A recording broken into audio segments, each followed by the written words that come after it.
Christopher Nolan's Dunkirk was a film like no other with very mixed responses from viewers, likely because it felt so alien. Most movies follow a story of a single character and focus on events as they happen to that character, while Dunkirk does the exact opposite, where the focus is on the event as the characters experience it. The difference between these two aspects seems quite subtle, but it can make all the difference. In almost every film, the director tries to add character moments to make the audience care about their characters, whereas with Dunkirk, Nolan intentionally does not. Not only are these intentional flaws the most damaging, but also the most redeeming parts of the film. Hacksaw Ridge was another popular war film of the year, however it has one key flaw. It lacks scope. Hacksaw Ridge follows the story of Desmond Doss, a conscientious objector who refuses to kill.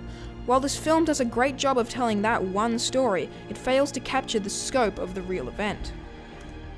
The approach Nolan took to his intentional lack of characterization allows him to provide a greater number of perspectives of the event, from a soldier on the beaches to a commander-in-chief, from an RAF pilot to a civilian assisting the evacuation. The real evacuations of Dunkirk were a massive event with hundreds of perspectives that could have been told. To take the traditional approach to this story and tell only one character's story, the film would be able to tell a single great story. However, it would limit the scope to just that one character.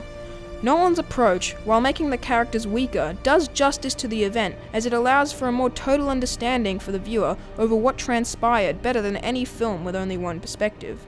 I think a good way of summarizing this film's flair is that it could only be told as a film.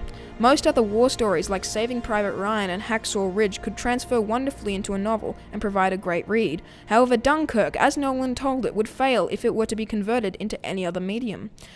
This isn't a bad thing as much as a statement as to the nature of this style. Despite Dunkirk being an unorthodox film, it is visual storytelling at its finest.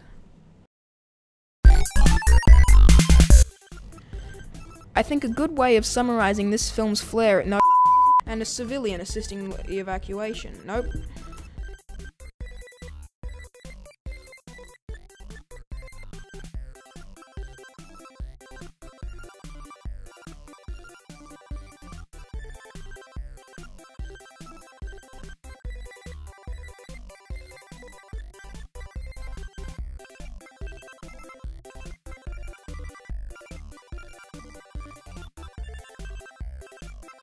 Approach to this story and tell only a single character's story, the film could